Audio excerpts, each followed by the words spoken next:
Donc là, Bertrand, tu vas couper le Donc là, fromage. on va en prendre un morceau pour faire la dentelle. Cette recette-là, il nous faut à peu près 100 grammes, voire 200 grammes pour les gourmands, quoi.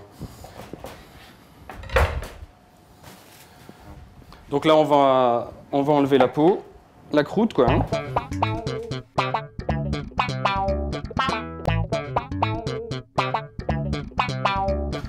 Là, c'est mon lait, voilà. Donc là, on va le laisser sur le coin du feu. Hein. On le laisse infuser comme on ferait infuser un sachet de tisane, quoi. Hein, pour faire ressortir le goût fumé du lard. Donc là, on passe à la râpe. Hein. En cuisine, c'est l'élément indispensable, quoi. Hein. Mais à la maison, quand on cuisine en famille, on peut aussi bien trouver des râpes sur les petits bazars qu'on voit sur les marchés, quoi. Hein.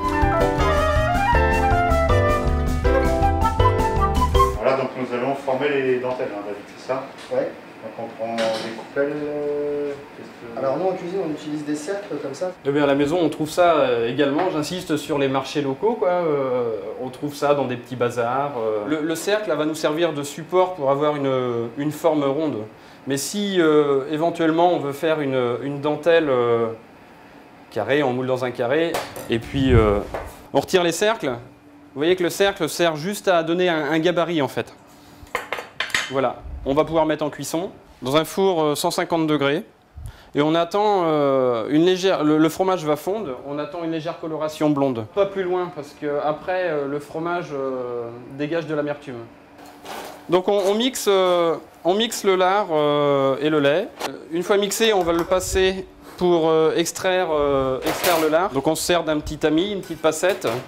Donc assez fine pour éviter que la viande, la chair du lard ne passe dans le lait. Donc voilà, rien qu'en passant le lard avec le lait, on a déjà cette émulsion, quoi. D'accord. La graisse avec l'émulsion, on fait rentrer de l'air dedans et c'est ce qui donne toute cette petite bulle. D'accord. Donc là, on va passer au mixage du velouté. Donc voilà, on va mixer le velouté de persil racine.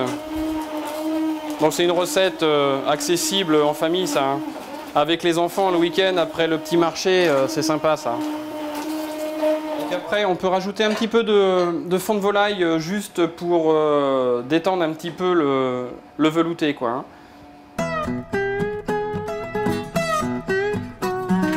Voilà, on a une consistance de velouté, je vais vous montrer à la cuillère. Vous voyez? Donc on va passer le velouté dans une passette. Ça ressemble à l'autre passette. Ma grand-mère utilisait ça. On n'est pas obligé. Hein. Là, c'est pour vraiment avoir l'aspect velouté, retirer les quelques petits morceaux qui pourraient rester dedans, quoi.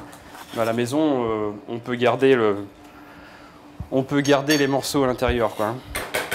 Donc, on va incorporer la crème. Je vais remettre à chauffer quand même un petit peu.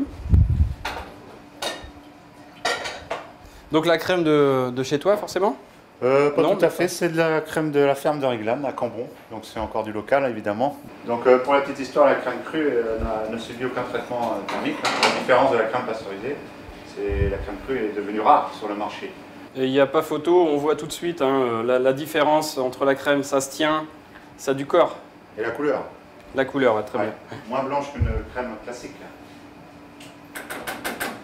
Donc on incorpore la crème. Donc j'ai mis 2 cuillères, les gourmands à la maison peuvent en mettre 3, 4. Remonter tout ça à température, revérifier l'assaisonnement. Donc on va arriver à l'étape finale, donc le dressage du velouté. Voilà.